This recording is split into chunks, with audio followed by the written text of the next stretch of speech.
जोगेश्वर जागेश्वर बालुंकेश्वर देवଙ୍କ 22 वर्ष ए वर्ष 22 वर्ष चलला 22 वर्ष अवसर रे अनुष्ठान आगे चली बहु लोक जनसमागम एटी अनेक लोक केवल ये इलाका नुहति प्राय 15 किलोमीटर दूर दूरांतरू लोक मैंने आसी साहाय्य सहयोग करती एवं से अकुंठ समर्थन रे ये कार्य आगे चली तेणु ये प्रभुंर पश्चिमा शंभु ये जोगेश्वर जागेश्वर बालुंकेश्वर तो होती पश्चिमा शंभु तेणु तांकर भक्त माने बहु उपकृत होती कौन करती ना तांकर ये वार्षिक उत्सव योगदान करती एवं सब बेले केवल ये तो अनेक जनसमागम हुए यही वार्षिक उत्सव अनेक जनसमागम हुए किंतु प्रत्येक शनिवार ये बहु लोक भी आसिक शनिवार संक्रांति बहु लोक भी ये आसी कौन करती ना तांकर आश्रित हुंती एवं तांका द्वारा मध्य उपकृत हुंती तेणु ये इलाकार ये होती प्रभु बा समस्त ये होती मनस्कामना पूरण करते। देवेंद्र दीक्षित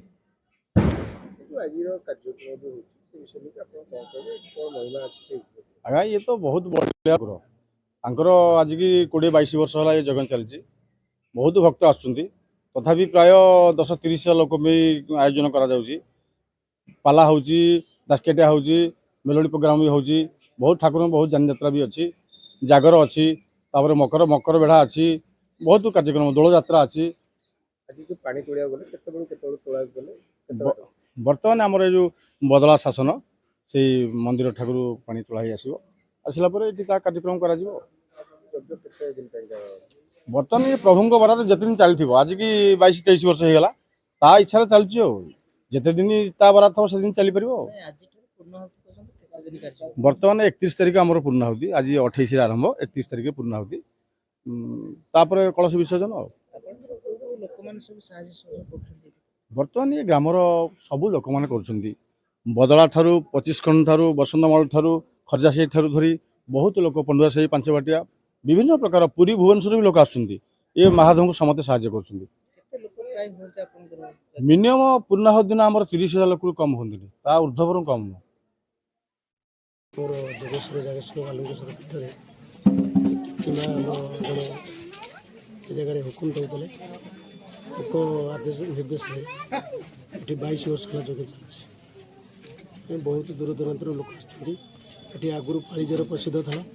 एवं सब जेकोसी रोग ब्लड कैंसर टू धरिक सब रोग ये भल आपंकर जो यज्ञ कार्यक्रम हम केते दिन हम आमर ये यज्ञ कार्यक्रम 5 दिन धरी चल 4 दिन आम यज्ञ रोचे गोटे दिन आम एक्सट्रा रोचे कलश यात्रा कर जगार माने जल आने आम बदला शासन नीलकंठ महादेव आने बड़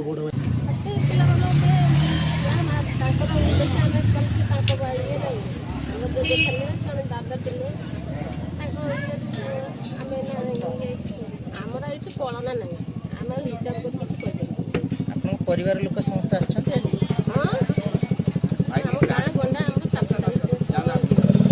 प्रति वर्ष सहयोग करते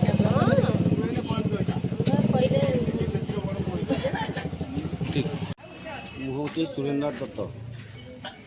बापा बृंदान दत्त ग्राम 25 खंड कौन कह आज जो कार्यक्रम आमर गोटे से जो केतिमा से बर्तमान से मृत सी ये अनुष्ठान को आरंभ करते आम सहयोग करूँ इठी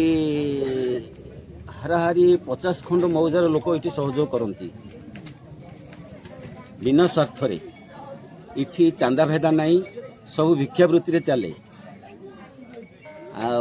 22 वर्ष चली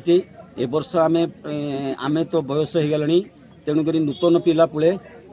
दायित्व देचु से ठीक बागे आज पर्यंत सुचारू रूपे चलई आशा भविष्य में से अनुष्ठान को बंचाई रखिए।